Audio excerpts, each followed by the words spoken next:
Baik, Assalamualaikum warahmatullahi wabarakatuh. Waalaikumsalam warahmatullahi wabarakatuh.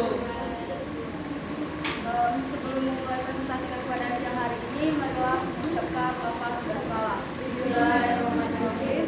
Yang terhormat Bapak Dr. Andes Bambang Junaidi M.Hum selaku dosen pemangku mata kuliah psikologistik dan teman-teman sekalian yang saya banggakan. Baik, di sini kami akan melanjutkan presentasi dari kelompok sebelumnya, yaitu mengenai membaca dan psikologistik. Materi yang pertama akan disampaikan oleh Saudari Pinasti. Kepada Saudari Pinasti, silakan. Baik, sebelumnya terima kasih kepada moderator atas kesempatannya. Baik, materi yang pertama yaitu tahapan membaca. Yang pertama itu tahap pemula. Pada tahap pemula yaitu tahap yang mengubah manusia dari tidak dapat membaca hingga dapat membaca. Ada dua hal yang perlu diperhatikan pada tahap membaca pemula. Yang pertama yaitu keteraturan bentuk. Keteraturan bentuk yaitu kemampuan untuk memahami keteraturan dari bentuk huruf. Nah, bentuk huruf itu mempunyai syarat yang sifatnya psikologis dan neurologis. Yang artinya bahwa membaca hanya dapat dilakukan ketika seseorang sudah memiliki syarat dalam dapat berbicara. Kemudian yang kedua yaitu pola gabungan huruf. Pola gabungan huruf yaitu menguasai sistem dari pola gabungan huruf itu sendiri, mulai dari fonologi, sintaksis, dan semiotik. Mungkin ini saja materi yang dapat saya sampaikan. Saya kembali kepada moderator. Baik, terima kasih kepada Saudari Pinasti atas pemaparan materinya. Sebelumnya saya mohon kepada teman-teman untuk memperhatikan kelompok kami yang sedang presentasi. Jadi nanti jika ada yang belum diketahui atau ingin ditanyakan, silakan disampaikan. Baik, materi selanjutnya akan disampaikan oleh Saudari Sauda. Kepada Saudari Sauda, silakan. Terima kasih moderator. Di sini saya akan menjelaskan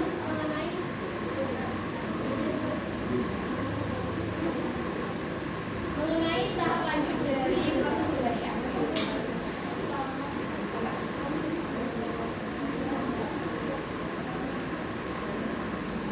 Pada tahap lanjut, proses membaca itu tidak lagi berkonsentrasi pada huruf apapun bunyi bahasa, akan tetapi lebih fokus pada pengetahuannya atau semiotikanya.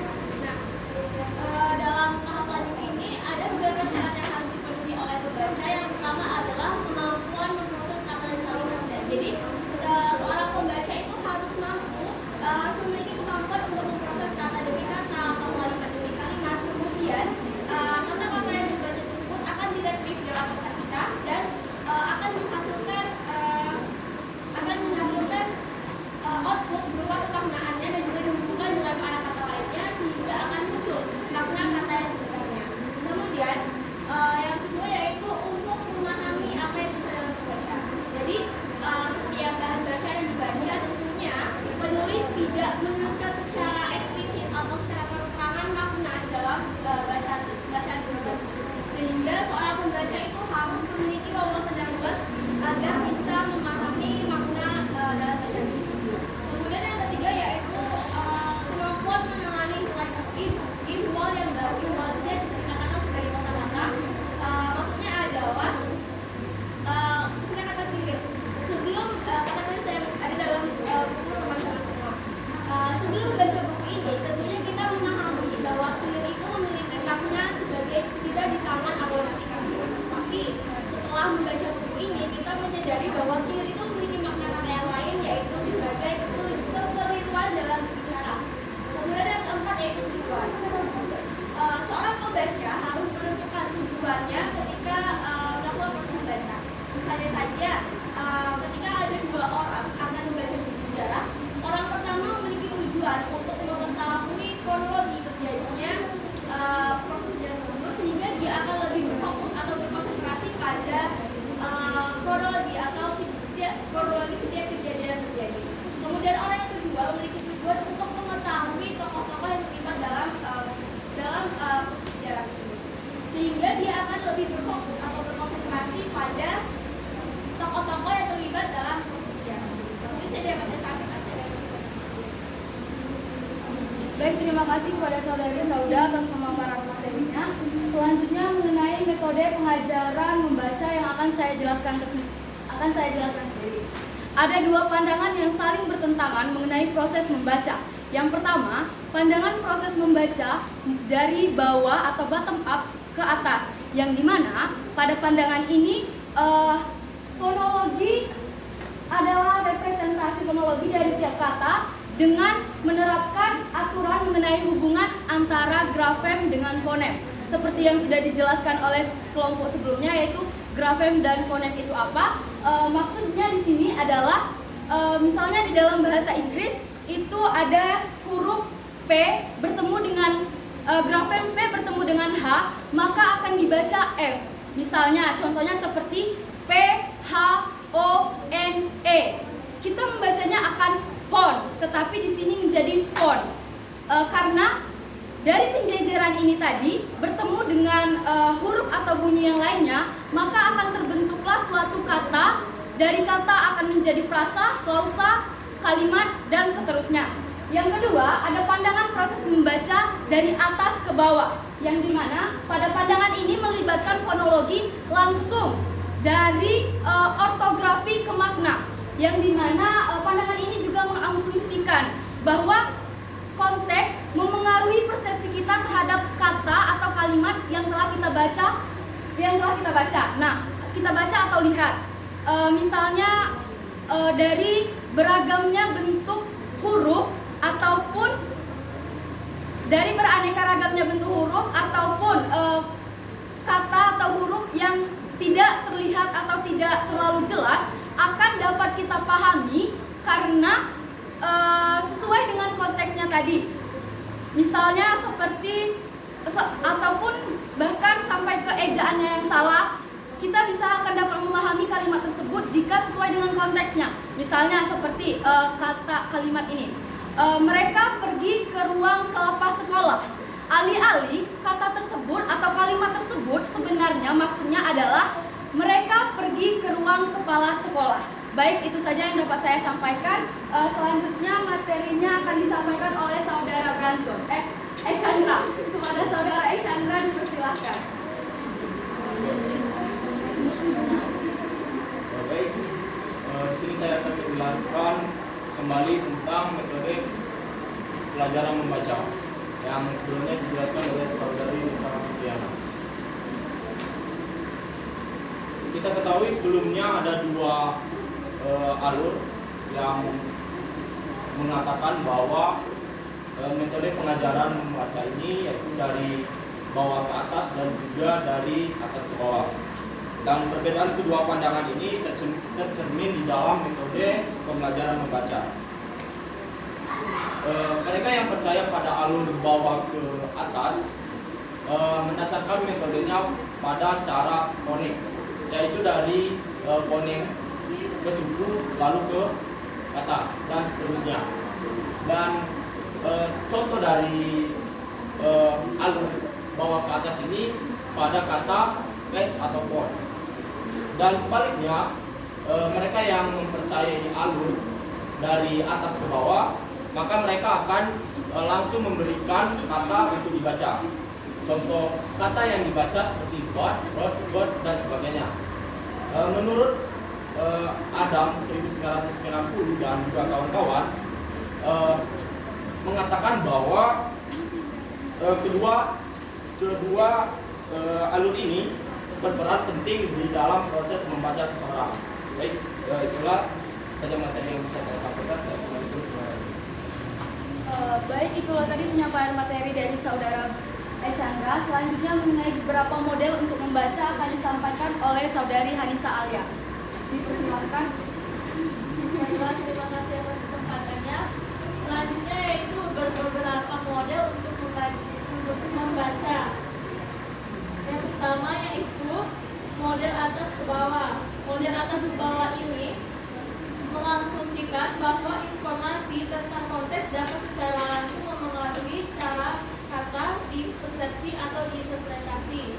Informasi dari konteks ini menyangkut beberapa hal, yaitu adanya pengetahuan yang sifatnya umum dan khusus, adanya pengetahuan mengenai kendala-kendala sintaktik dan semantik, dan yang terakhir yaitu adanya pengetahuan mengenai kendala atau konvensi ortografik. Itulah materi yang dapat saya sampaikan. Saya kembalikan kepada moderator. Baik, terima kasih kepada Saudari Hanisa Alia yang telah memaparkan materi model atas ke bawah. Selanjutnya dari model bawah ke atas akan disampaikan oleh Saudari Yudi. Dipersilakan. Baik, terima kasih kepada moderator. Selanjutnya model bawah ke atas. Pada model ini berdasarkan stimulus,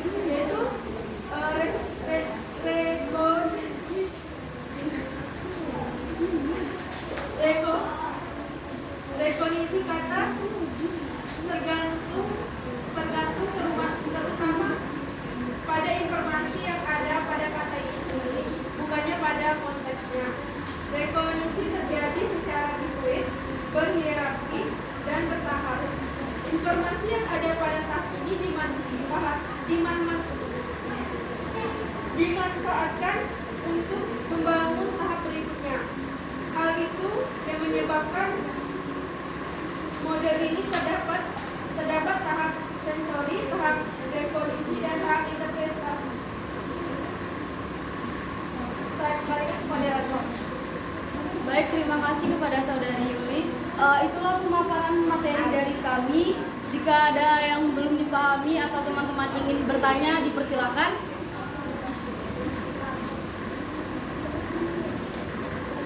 Baik, kepada Saudari Sari, silakan. Assalamualaikum warahmatullahi wabarakatuh. Waalaikumsalam warahmatullahi wabarakatuh. Nah, saya ini dari kelompok 3 izin bertanya.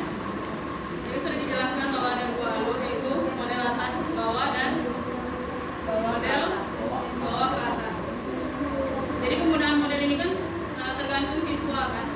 Jadi yang saya ingin tanyakan, apakah kedua model tersebut dapat digabung? Karena kita ketahui bahwa siswa ini kan beragam karakteristik dari segi pemahaman dan pengetahuannya.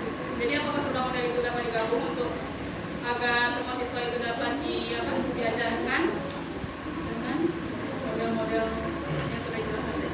Baik, terima kasih Saudari Sari, sudah bisa dipahami ya kelompok 7 pertanyaannya. Selanjutnya, jika ada yang masih ingin bertanya, dipersilakan teman-teman.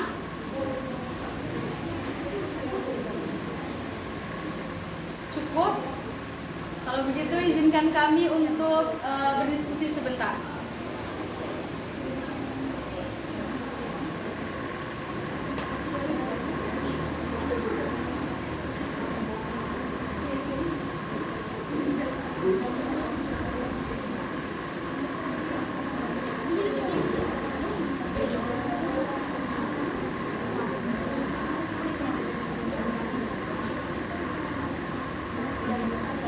Baik, langsung saja pertanyaan dari Saudari Sari akan dijawab langsung oleh Saudari Pinasti.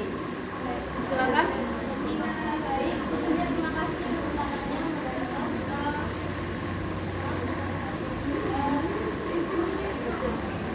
Baik, pertanyaan tadi apakah model dari kedua itu bisa digabungkan untuk memakai itu selesai?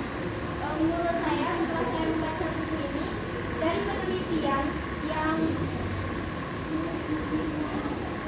yang telah dilakukan oleh Adam 1990, kedua-duanya tampak berperan dalam proses membaca.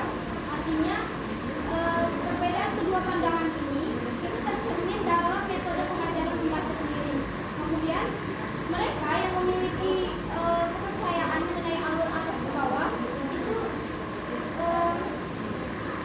percaya akan pada cara fonik. Yang kemudian yakni dari fonem suku yang telah dijelaskan tadi. Kemudian yang sebaliknya itu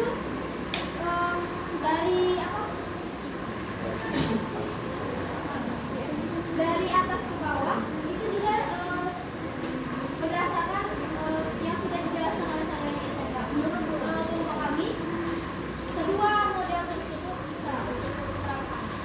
Oke, itu saja ada tambahan.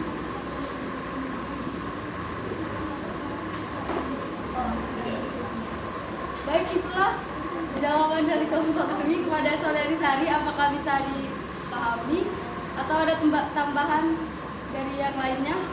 Ingin menyanggah atau menambahkan? Tidak ada? Bagaimana Saudari Sari? Sudah. Terima kasih. Baik, apakah ada pertanyaan lain teman-teman?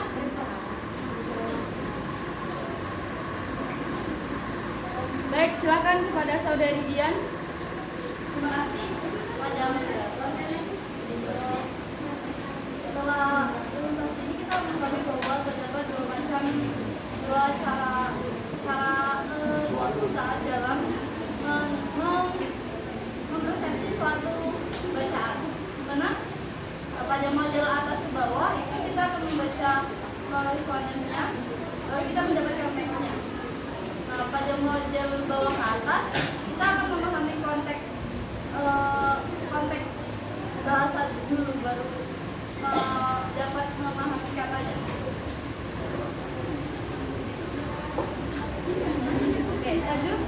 Jadi pertanyaannya menurut kalian konteks mana yang lebih banyak dipakai atau lebih membuat kita memahami suatu bacaan tersebut?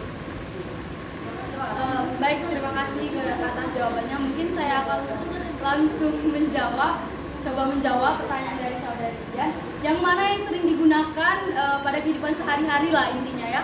Mungkin teman-teman bisa mengetahui bahwasanya yang sering kita baca, bagaimana kita membaca suatu kalimat atau kata itu pasti dari bawah ke atas. Dari atas ke bawah. Dari atas ke bawah, seperti yang sudah saya jelaskan tadi. Karena dari atas ke bawah ini kita akan langsung mengetahui konteks itu, meskipun terdapat salah ejaan maupun kalimat yang tertulis tidak jelas atau huruf-huruf yang beragam, misalnya seperti kelapa, tapi konteksnya ini mereka pergi ke lapas sekolah. Tidak mungkin kan? Kita akan lebih mengetahuinya karena konteksnya itu pasti mereka pergi ke ruang kepala sekolah. Itu contoh yang pertama. Nah, jadi menurut kami model dari atas ke bawah itu adalah yang sering atau sangat digunakan karena sesuai dengan konteksnya tadi. Sebenarnya tidak menutup kemungkinan bahwasanya dari bawah ke atas juga bisa digunakan, tetapi lebih seringnya dari atas ke bawah. Karena kan kalau yang bawah ke atas itu dia seperti yang dijelaskan oleh Saudari Natasha tadi, terdapat huruf dan bunyinya itu yang berbeda, grafem dengan fonemnya itu berbeda. Misalnya grafemnya itu terdapat 5, tetapi dibunyikan menjadi 4 karena ada kalimat-kalimat seperti yang saya jelaskan tadi, PH tadi menjadi F atau yang NG menjadi M. Mungkin itu saja jawaban dari saya. Bagaimana kepada Saudari Dian atas jawabannya?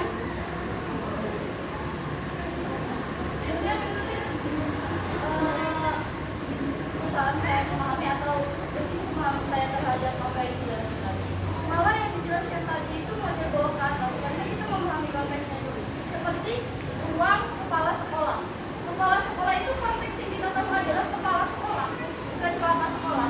Sehingga informasi tadi yang membuat kita dapat membaca dengan benar bahwa kepala sekolah itu merupakan susunan kata yang salah. Yang benar adalah kepala sekolah sesuai dengan konteksnya. Mungkin bisa kita ketahui bahwasanya dari sebelumnya, dari kata sebelumnya, bukan diambil dari tengah-tengah atau kata itu tadi. Jadi sesuai konteksnya itu begini. Misalnya sebentar. Bentar.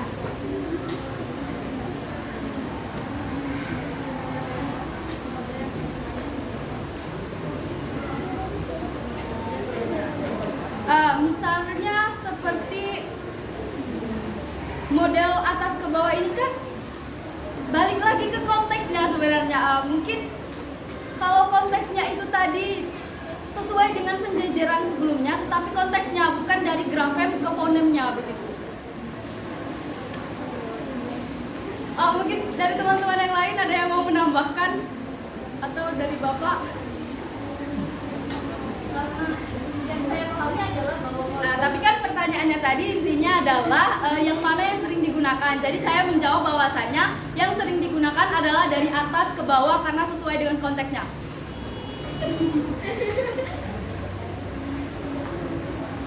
Ini dari teman-teman yang lain? Jadi begini, jadi cara membaca itu banyak. Masing-masing orang setelah tahu ya, tahu teori, tapi kalau belum tahu teori tidak tahu apa yang dilakukan.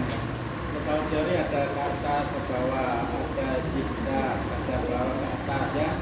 Bergantung pada akhirnya tujuan. Bergantung pada tujuan.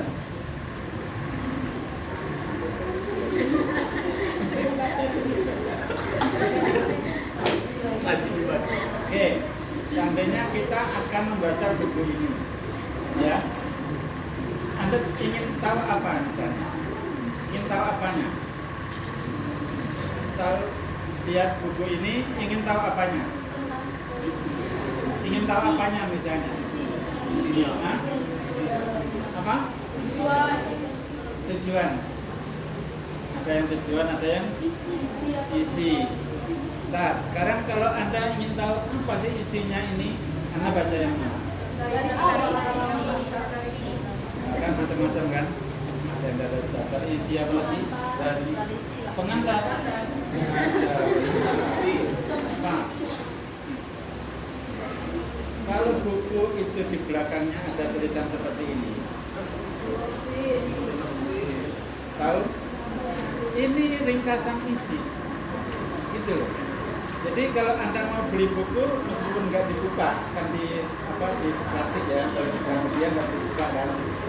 Anda baca belakangnya ini apa isinya? Kalau Anda tertarik baru beli. Itu. Makanya untuk apa ini? Ini ada maksudnya.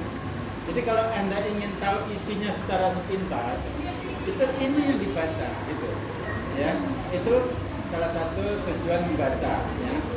Cara membaca tadi macam-macam, silakan. Itu tidak ada teori yang paling bagus, tidak ada. Itu bergantung kebiasaan dan yang memang kondisi, ya, kondisi. Misalnya ingin lihat ada kata kotak, misalnya gitu ya. Gimana kira-kira? Anda menemukan kata kotak di sini. Ada tidak kata kotak di sini? Anda menemukannya di mana? Masa ada data isi? Hah? Di indeks. Ya, langsung di indeks ada tulisan kotak ini. Nah, ini ada di halaman berapa saja? Begitu. Kalau ada indeks itu membantu. Saya ingin membaca tentang kotak itu gimana adanya. Ini ditunjukkan halaman ini di situ. Itu caranya. Oke ya. Kembali ke metode tadi bermacam ya, model atas bawah ke atas itu ya silakan. Artinya kalau sudah mahir membaca sebetulnya digabungkan keseluruhan itu ya kebiasaannya. Kalau ingin melihat nomor misalnya, nomor itu kan nggak perlu dibaca semua, cari saja langsung nomor misalnya gitu. Kalau saya harus bawa ke atas zigzag dulu. Itu ya, itu cara membaca. Sekarang inti tadi ya membaca dan psikolinguistik itu yang dibaca itu masuk sini, itu intinya. Kalau tidak masuk ini namanya tidak membaca, itu saja intinya. Jadi hanya latihan membaca. Apapun apa yang dibaca, kalau tidak masuk di sini itu tidak membaca. Artinya belum membaca. Membaca apapun, tulisan, peristiwa atau pengalaman yang Anda peroleh, kalau tidak masuk ini artinya tidak membaca. Tidak ada kaitan dengan psikolinguistik, tidak ada kaitan dengan psikologi. Ya. Apapun yang Anda baca. Sebentar gini. Anda pernah datang ke rumah sakit? Rumah sakit itu ada beberapa kamar ya. Apa? Coba yang tahu. Apa? Nah? IGD apa lagi? ICU apa lagi? kamar senam, Apa? Mayat apa lagi? Belum terus ada yang masih yang terlewat. Masih terlewat. Ayo. Kamar apa yang terlewat? Nah? Apa? Kamar? Singkatannya apa? Apa? Bukan. Apa ya? Nah, berarti kita baca ini. Nah, ini buktinya tingkat tinggi. Yuk. Anda tahu kamar operasi ya? Tulisannya apa? Ayo. Ayo. Nanti tidak baca. Tegas Anda nanti ya ke rumah sakit cari itu. Apa tulisannya? Ayo.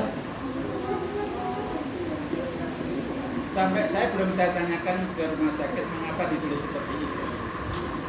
Anda tahu? Tulisannya apa? Hah? Berarti nggak memperhatikan tulisan. OK. Dari situ kan? Mengapa ditulis OK? Ayo. Singkatannya apa? Yang umum apa? Kamar operasi. Mengapa tidak tulis KO? Ayo. Ayo. Hah?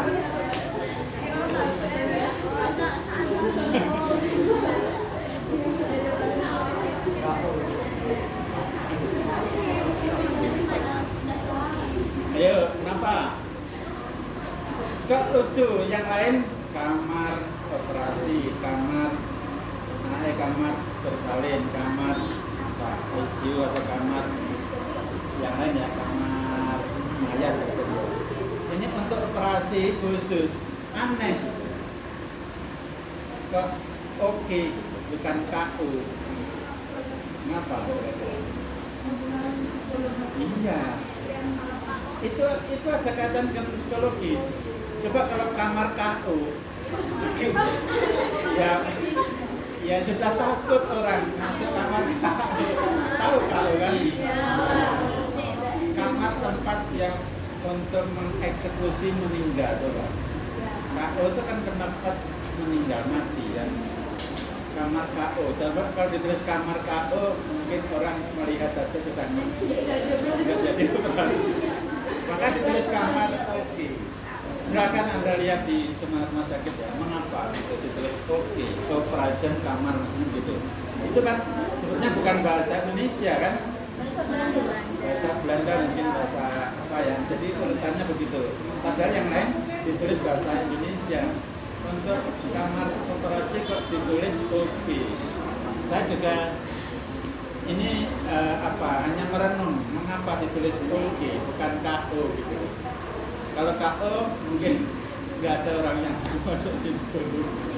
Ini psikologi ya. Jadi tadi berkaitan dengan membaca dan psikologi. Jadi kalau tulisan itu mempengaruhi pikiran itu artinya Anda membaca.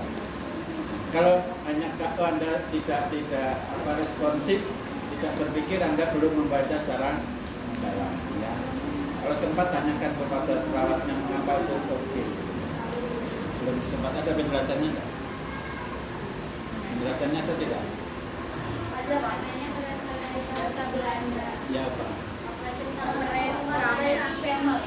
Kamer. Kayak mengapa diambil dari bahasa Belanda?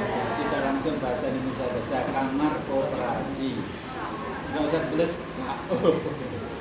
Kalau ditulis kamar operasi kan beda dengan kamar KO kan. Itu membaca gitu, membaca. Jadi apa kaitan dengan psikologi. Nah, tadi saya contohkan awas anjing. Anda kan takut pasti. Padahal ada anjing atau tidak belum tahu. Belum pasti ada anjingnya kan. Tapi kalau ada tulisan awas anjing, Anda di tebing. Anda lewat tebing yang kemancur mana? Siapa? Ada tulisan atau gambar longsoran. Nah, Anda baca enggak? Baca enggak? Baca. Kalau kelihatan situ kira-kira bagaimana? Hati-hati kan? Jadi ada gambar itu, siapa tahu nanti kalau longsoran. Misalnya gitu. Hati-hati, suatu saat bisa. Tempat itu artinya membaca. Kalau Anda tidak membaca itu ya tenang saja. Terserah longsor atau itu. Ya kan? Atau ada hujan licin yang itu dan licin atau banyak belokan macam-macam itu yang Anda baca artinya apa? Kalau Anda baca masuk di sini Anda akan terpengaruh. Anda terpengaruh. Ya. Termasuk di jalan hati-hati perbaikan jalan. Artinya Anda harus pelan-pelan. Kalau Anda ngeduk juga, ini ditangkap nanti ya, dengan kualitas jalan. Ya. Kira-kira itu ya. Baik, masih ada yang ditanyakan? Ini terakhir ya. Ya, Pak. Kamu masih belum membaca, silakan. Itu berkaitan dengan waktu mata kuliah baca ya. Berkaitan kan dengan membaca mata kuliah baca itu masih ingat tidak? Kalau tidak ingat berarti tidak membaca. Nanti kalau saya ujian komprehensi tidak ada yang ingat berarti belum membaca. Iya. Nah ini penting. Jadi yang dibaca jangan sampai hilang begitu saja. Harus dimasukkan dalam pikiran memori supaya tertinggal di sini. Dimanfaatkan memori yang bergiga-giga dengan kegiatan kosong. Baik, terima kasih Bapak atas tambahannya. Apakah ada yang ingin ditanyakan lagi teman-teman? Tidak ada, saya rasa. Baik, kami akhiri presentasi kami pada siang hari ini. Terima kasih atas partisipasi teman-teman sudah mendengar. Wassalamualaikum warahmatullahi wabarakatuh. Waalaikumsalam.